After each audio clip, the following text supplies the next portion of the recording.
Kembali Anda ikuti Smart Happiness bersama Arfan Pradiansa. Anda masih bersama kami Smart Listeners dalam program Smart Happiness. Di pagi hari ini kita masih membahas sebuah topik optimisme versus toxic positivity. Di kesempatan kali ini, sekali lagi saya undang Anda di 081211121959. Dan kita masih bersama motivator National Leadership and Happiness Parvan Pradiansyah yang akan membahas hal ini. Parvan, kira-kira dampaknya apa sih begitu ya jika kita ada di lingkungan yang toxic positivity dan kalau kita ada di lingkungan yang optimis? Silakan Pak. Terima kasih banyak Tasya ya. Kalau di lingkungan yang toxic positivity, nomor satu, kita tidak mendapatkan validasi terhadap apa yang sedang kita rasakan gitu. Padahal validasi itu sangat penting. Ya, setiap orang itu membutuhkan validasi gitu, butuh didengarkan perasaannya, butuh disalurkan emosinya gitu ya, butuh dimengerti, dipahami. Jadi misalnya begini, ketika seseorang sedang berduka, nah ini kan saya dalam proses grieving ya, sudah 5 bulan nih istri saya berpulang ke rahmatullah dan saya sedang dalam proses grieving sampai hari ini. Seringkali orang itu ketika ngobrol dengan saya gitu, kemudian saya kan share ya, oh ya kok sudah 5 bulan saya kadang-kadang masih bersedih gitu ya, sering masih menangis gitu ya. Apa yang dikatakan orang kira-kira kepada saya? Semangat ya Pak Arfan. Nah, semangat lah, udah jangan sedih. Dia udah tenang di sana, ya kan? Dia udah tenang di sana gitu. Udahlah jangan sedih. Kalau yang lebih dekat sama saya mungkin nambahin, apalagi kan kamu motivator. Emang motivator nggak boleh sedih. Gitu. Itu maksud saya. Itu adalah contoh dari yang namanya toxic positivity gitu. Gitu. Jadi kalau yang optimis itu bukan seperti itu. Optimisme itu mengakui perasaannya. Jadi eh, orang yang optimis itu akan mengatakan begini. Ya saya tahu Van, ya ini sesuatu yang tidak mudah. Kehilangan pasangan itu, ya kehilangan belahan jiwa itu atau soulmate itu pasti rasanya pedih sekali atau perih sekali gitu dan mungkin butuh waktu yang cukup lama ya untuk bisa memulihkan itu. Tetapi saya yakin ya kamu dengan eh, apa track record kamu, apalagi kamu kan motivator, kamu pasti bisa melalui ini dengan segala dengan penuh semangat gitu, bisa melalui segala sesuatunya dengan penuh semangat. Jadi mengakui, tapi kemudian kita optimis bahwa kamu pasti bisa kok melalui semua ini. Apalagi kan kamu sering menasehati banyak orang gitu ya untuk selalu bersabar, bersyukur, optimis. Kalau kamu menjalankan nasihat kamu itu, kamu pasti akan bisa melalui semua cobaan ini dengan survive gitu ya, minimal dengan survive gitu. Nah, itu yang namanya optimisme. Jadi nomor satu, kalau kita hanya toxic positivity, nomor satu orang tidak merasa didengar oleh kita, orang tidak merasa dipahami oleh kita, karena semua orang itu membutuhkan validasi terhadap apa yang dia rasakan. Nomor dua yang akan terjadi kalau kita tidak kalau kita hanya melakukan yang namanya positif toxic positivity, akan ada yang namanya unexpressed feeling. Apa itu unexpressed feeling? Feeling-feeling yang tidak disalurkan dengan baik, tapi dipendam gitu, dipendam, dikubur hidup-hidup. Nah, yang namanya unexpressed feeling itu, menurut Sigmund Freud gitu ya, itu nanti akan keluar pada waktu yang tidak tepat, dengan cara yang tidak tepat, kepada orang yang tidak tepat gitu. Karena yang namanya feeling itu harusnya disalurkan, bukan dikubur, bukan dipendam, tapi harus disalurkan. Cara menyalurkan dengan baik itulah yang namanya validasi dari orang lain, itulah yang namanya empati. Nah, kalau kamu jangan sedih, kamu jangan mikirin itu, misalnya, itu nanti akan muncul itu pada waktu yang tidak tepat, dengan cara yang tidak tepat, kepada orang yang tidak tepat. Nah, itu sangat berbahaya gitu. Itu Tasya. Saya rasa ini merupakan sebuah hal yang sering dialami begitu ya oleh para laki-laki begitu ya Pak Arfan ya. Di mana mungkin harus terlihat namanya cowok kan harus terlihat Iya, harus terlihat gagah, nangis tuh nggak boleh begitu kan. Ya, Itu akan mempengaruhi mental psikologis dari seseorang itu. Bener nggak sih Pak Arfan? betul sekali gitu. Kan seringkali kita bilang anak laki-laki nggak boleh nangis gitu. Ya akhirnya jadi dia tidak terbiasa untuk mengekspresikan perasaannya. Karena sedih itu kan adalah sebuah perasaan yang sangat manusiawi. Dan sedih itu tidak memilih laki-laki atau perempuan gitu. Sedih itu adalah sebuah sinyal, sebuah pesan dari alam semesta mengenai apa yang sedang terjadi pada diri kita. Misalnya, oh sedih berarti kamu sedang mengalami kehilangan. Oh sedihnya kok lama, berarti kehilangan yang kamu hadapi itu adalah kehilangan yang cukup besar. Terus gimana? Oh, berarti kamu harus melakukan sesuatu. Nah, gitu kan. Yang namanya optimis itu adalah ujungnya selalu kepada action. Berarti kamu harus melakukan sesuatu untuk membuat kesedihanmu itu terobati. Misalnya kalau saya ya, salah satu yang sudah saya declare ke banyak orang melalui sosial media, juga melalui talk show ini, salah satu cara yang menurut saya sangat ampuh untuk mengobati kesedihan saya adalah dengan menulis buku. Menulis buku mengenai istri saya, gitu ya. Judulnya Soulmate nanti. Ya, judul buku itu Soulmate nanti ya. Jadi dengan cara menulis buku itu saya berusaha untuk mengekspresikan kesedihan saya dengan cara yang positif. Karena apa yang saya alami itu sebetulnya sesuatu yang bagus untuk diceritakan kepada banyak orang karena bisa memberikan inspirasi. Dan dengan menulis itu saya juga sebetulnya sedang mengobati diri saya sendiri gitu, melakukan sebuah proses healing. Jadi eh, kalau kita pernah dengar ya Pak Habibie dulu waktu kehilangan istri juga yang dia lakukan adalah apa? Menulis buku tentang Ibu Ainun. Nah, itu yang akan saya lakukan gitu. Nah, dan saya yakin bahwa buku itu akan membuat saya menjadi orang yang lebih kuat gitu. Nah, itulah yang namanya optimisme gitu. Jadi mengakui iya ya, saya sekarang ini sedang dalam proses grieving dan ini tidak mudah. Tapi sejauh ini saya sudah mampu loh melaluinya 5 bulan loh. Saya sudah mampu melaluinya survive. Klien-klien banyak dan semuanya semua kegiatan pekerjaan saya tidak terpengaruh oleh apa yang sedang saya alami. Semuanya saya lakukan dengan prima. Undangan-undangan banyak sekali gitu ya ke berbagai kota sampai hari ini sampai bulan puasa ini gitu ya dan semuanya bisa saya lalui dengan baik. Nah, insya Allah kalau 5 bulan ini sudah saya lalui dengan baik, maka kedepannya semuanya akan bisa teratasi gitu. Dan saya yakin bahwa saya bisa melalui itu semua dengan penuh rasa syukur gitu. Nah, itu optimis. Tapi itu baru bisa terjadi ketika saya mengakui bahwa iya ya ini tidak mudah. Ya saya mengalami kesedihan, saya mengalami perasaan kehilangan yang sangat berat gitu ya. Itu tidak mudah gitu. Tapi saya mengakui itu dan saya yakin bahwa saya bisa mengatasi semua ini dengan penuh rasa syukur gitu. Itu optimis. Nah, kalau toxic positivity tidak mau mengakui itu, apalagi saya motivator dan saya mengatakan saya kan motivator, saya harus kuat, saya harus menunjukkan bahwa saya selalu ceria, saya harus menunjukkan bahwa saya selalu optimis, selalu positif, tidak mengakui. Nah, ketika kita tidak mengakui itu nanti akan meledak suatu ketika di tempat yang salah, pada orang yang salah, dengan cara yang salah. Dan itu sangat berbahaya gitu. Karena emosi itu diciptakan oleh Tuhan itu bukan untuk menyusahkan kita. Emosi itu diciptakan oleh Tuhan itu untuk membuat kita menjadi manusia yang hebat gitu.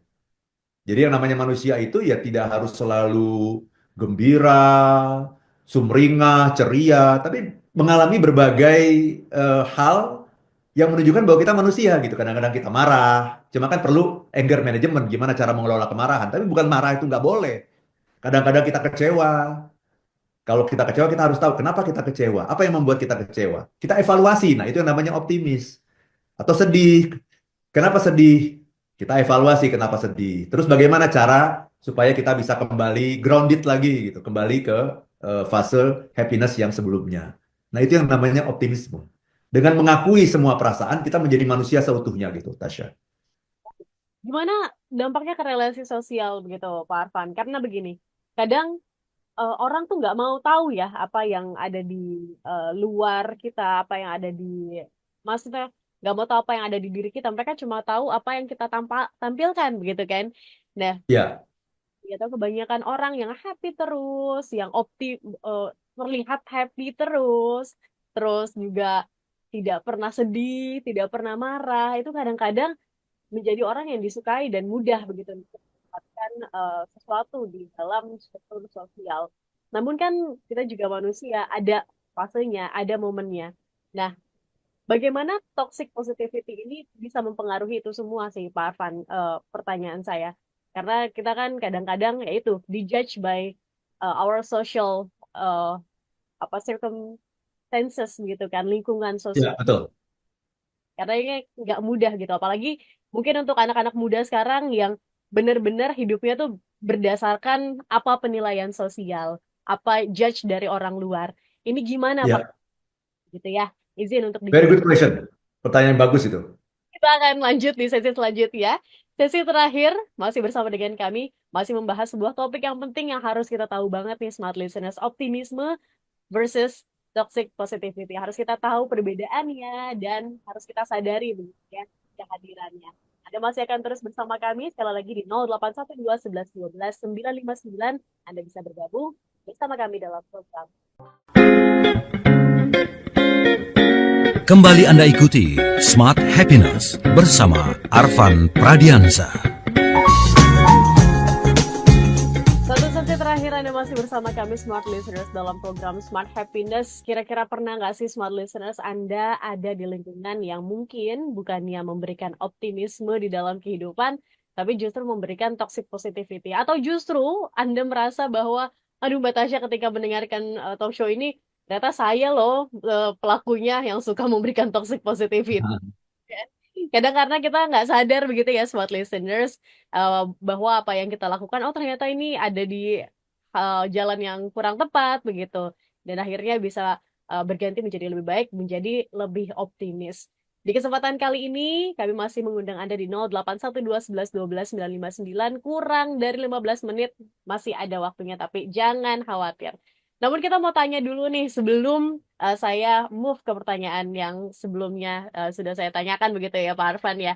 Karena ini hubungan banget nih dengan topik kita di kesempatan kali ini. Sepertinya Pak Arfan ada workshop ya, installing optimism, benar nggak sih Pak Arfan? Ya, Kapan itu Pak? betul sekali. Minggu depan, hari Jumat, tanggal 28 Februari ya, hari terakhir di bulan Februari dan sebelum bulan puasa ya, kita akan punya workshop yang sangat menarik yang membahas topik ini kita kupas tuntas dari segala angle, dari segala dimensi. Judulnya adalah Installing Optimism. Jadi bagaimana kita menginstall itu, optimisme itu harus kita install di kepala kita. Sehingga ketika kita membutuhkan, kayak kita udah nginstall AC gitu ya. Semua infrastrukturnya sudah kita install di tembok gitu. Ketika kita membutuhkan, kita tinggal ambil remote kan. Ambil remote, kita langsung hidupin, langsung nyala AC-nya. Nah itu namanya installing optimism. Jadi optimisme adalah sesuatu yang kita harus kita install di kepala kita. Sehingga kita bisa mengatasi semua masalah yang kita hadapi dalam kehidupan dan dalam pekerjaan ini. Kalau kita punya optimisme. Nah itu nanti kita akan bahas tuntas tuh di tanggal 28 Februari hari Jumat jam setengah 9 sampai dengan jam setengah 12. Jadi silakan bagi teman-teman yang berminat, masih ada tempat ya sampai hari ini. Udah banyak yang mendaftar, tapi masih ada tempat karena kita selenggarakan secara online. Silakan teman-teman hubungi ILM di 0812 12345 949. 0812 12345 949. Dan dapatkan harga yang menarik hanya untuk hari ini saja, tanggal 21 Februari. Sampai nanti sore, kita tunggu. Sampai jam 5 sore ya, kita tunggu. Itu, Tasya. Ya terus tinggal begitu ya langsung tanya ke nomor Smart FM nanti akan kami informasikan lebih lanjut. Wajib ikutan ini kan ya Pak Arfan ya. Apalagi Betul. masyarakat Indonesia sekarang, kemudian generasi muda, Gen Z, milenial, Gen Alpha bahkan yang kayaknya Ya, kalau nggak karena penilaian orang, begitu kan, kayaknya nggak lengkap begitu. Orang tuh harus menilai positif terus dirinya, harus terlihat ya, terlihat baik, terlihat glamor begitu kan. Nah ini gimana ya. pandangan Pak Arfan dalam konstruksi sosial masyarakat Indonesia tentunya? Ya, itulah yang namanya toxic positivity ya. Ketika orang mengatakan, udahlah kamu harus positif, kamu harus selalu bersemangat, gitu ya. Kan dalam kehidupan kan kita kadang-kadang kita semangat, kadang-kadang kita nggak semangat, kadang-kadang kita senang, kadang-kadang kita sedih. Itulah yang membuat kita menjadi manusia, gitu.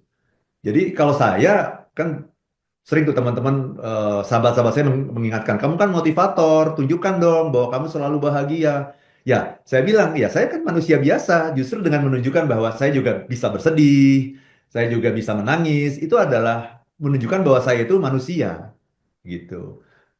Dan dengan bisa merasakan berbagai emosi itu menunjukkan bahwa saya lengkap sebagai manusia tuh saya lengkap. Jadi kesempurnaan seorang manusia itu adalah ketika dia bisa menunjukkan bahwa satu ketika saya gembira, bahagia, satu ketika saya marah, satu ketika saya kecewa, satu ketika saya sedih. Itu sesuatu yang wajar. Tetapi ada dua hal yang ingin saya garis bawahi. Yang pertama, tahu waktu. Kita harus tahu waktunya gitu ya. Kalau saya lagi di depan klien terus saya nangis-nangis ya mau jadi apa itu ya. Merugikan banyak orang itu sangat tidak produktif dan sangat tidak profesional gitu. Jadi saya tahu waktu gitu. Kapan kalau saya merasa misalnya bersedih itu ada waktunya gitu. Dan kita bisa setel itu waktu-waktunya itu. Kalau saya sedang di rumah dalam kondisi weekend gitu ya, kemudian saya bersedih, misalnya masih mengenang pengalaman saya yang indah bersama istri saya, itu satu hal yang wajar gitu. Tahu waktu. Tapi ketika saya berada di tempat kerja, ya saya tahu bahwa saya harus melayani orang lain dengan penuh semangat. Saya tahu bahwa saya harus bisa memberikan solusi kepada klien saya. Ya, nggak boleh itu. Ada perasaan sedih, perasaan menangis, itu saya akan setel. Saya akan setel itu. Kenapa saya bisa menyetel? Karena ada skills-nya gitu. Sehingga ketika saya berada di depan klien itu all out itu benar-benar nggak ada beda saya yang hari ini dengan saya yang sebelumnya itu tidak ada perbedaan. Saya all out memberikan bukan hanya waktu saya dan energi saya kepada klien, tapi juga jiwa saya berikan kepada klien. Gitu. Jadi tahu waktu itu yang paling penting, itu catatan pertama itu tahu waktu. Yang kedua adalah tidak berlebihan gitu ya. Tahu waktu tapi kalau berlebihan juga salah juga gitu. Jadi ketika saya di rumah ya kalau kalau saya tahu-tahu teringat istri gitu karena ada banyak sekali kenangan kan selama 27 tahun bersama-sama itu ada banyak sekali. Ya saya akan menangis tapi tidak meraung-raung gitu ya, tidak meraung-raung, tidak kemudian teriak-teriak, enggak. Ya menangis saja gitu dan menangis itu sangat sehat gitu. Karena dia memberikan membuat kita jadi lega, menghasilkan nanti hormon-hormon yang membuat kita lepas gitu ya dan itu sehat gitu tapi tidak berlebihan ya. Kalau segala sesuatu yang berlebihan itu pada akhirnya akan menjadi bumerang bagi kita gitu. Jadi jadilah dirimu apa adanya gitu ya. Manusia itu adalah makhluk emosi gitu ya, bukan hanya makhluk rasional tapi makhluk emosi. Dia akan merasakan berbagai macam emosi, baik emosi yang menyenangkan maupun emosi yang tidak menyenangkan gitu. Ya, laluilah itu sebagai seorang manusia yang sempurna gitu. Dan ketika kita mengatakan nggak boleh sedih, nggak boleh marah, nggak boleh khawatir, nggak boleh gelisah, berarti kita sudah membatasi kemanusiaan kita dengan alasan kamu harus positif, apalagi kamu motivator. Nah, itu ya, jadi double. Saya itu double gitu ya. Nah, itu namanya toxic positivity. Akhirnya saya tidak menjadi manusia seutuhnya, saya tidak menjadi manusia yang bisa merasakan berbagai macam emosi. Karena kekayaan dari seorang manusia itu adalah karena dia dianugerahi oleh Tuhan berbagai emosi yang beragam, yang range-nya itu sangat panjang sekali gitu, rentang itu sangat jauh sekali. Nah, ketika kita bisa merasakan semua emosi dan kemudian bisa menangkap apa sih sebetulnya yang ingin disampaikan oleh setiap emosi ini buat saya apa sih? Apa sih manfaatnya marah? Ada manfaatnya. Makanya ada workshop anger management nanti ya kan? Apa sih manfaatnya sedih? Apa sih manfaatnya kecewa? Itu semua ada manfaatnya. Tangkap manfaatnya itu apa? Ya, kemudian kita olah gitu. Nah, optimismenya adalah dengan mengatakan aku pasti bisa melalui semua ini. Gitu. Itu optimis gitu. Tapi kalau emosinya aja nggak diakui, nggak boleh. Misalnya gini, kita gagal ya, misalnya ya, gagal mendapatkan sebuah proyek atau gagal lulus ujian, misalnya kita nggak lulus, kemudian eh, jangan mikirin itu, udah deh, tetap happy aja deh, nanti next time better ya, oke. Padahal yang namanya kegagalan itu perlu dievaluasi. Kenapa kamu gagal? Gitu. Saya tahu pasti gagal itu tidak menyenangkan. Saya tahu bahwa kamu sudah berusaha semaksimal mungkin, tapi ternyata belum berhasil. Ini sesuatu yang harus kita evaluasi dengan baik. Nah, kalau kita bisa mengetahui penyebabnya, saya yakin next time kita pasti bisa melalui ini dengan penuh keberhasilan. Jadi dievaluasi. Nah, itu yang namanya optimis itu. Lain kali pasti kita akan berhasil. Jadi bukan, udahlah nggak usah dipikirin, tetap happy ya gitu. Kamu sakit, udahlah jangan mikirin sakitnya Tasya. Kalau kamu mikirin sakitnya nanti kamu tambah sakit gitu kan. Udahlah, kita harus terus semangat. Nah, itu toxic positivity. Kalau optimisme, saya tahu ya, sakit itu memang tidak nyaman banget ya. Jadi memang kita harus mencari nih, apa nih sebetulnya kita sedang sakit apa, dan mungkin kita harus periksa ke dokter, kita harus berobat. Nah, kalau kita sudah berobat, dapat dokter yang pas, kita berdoa kepada Tuhan, mudah-mudahan kita akan disembuhkan gitu. Mudah-mudahan kita akan bisa melalui penyakit ini dengan penuh perjuangan dan ujungnya kita akan sembuh. Itu optimis gitu. Itu Oke, Tasya. baik.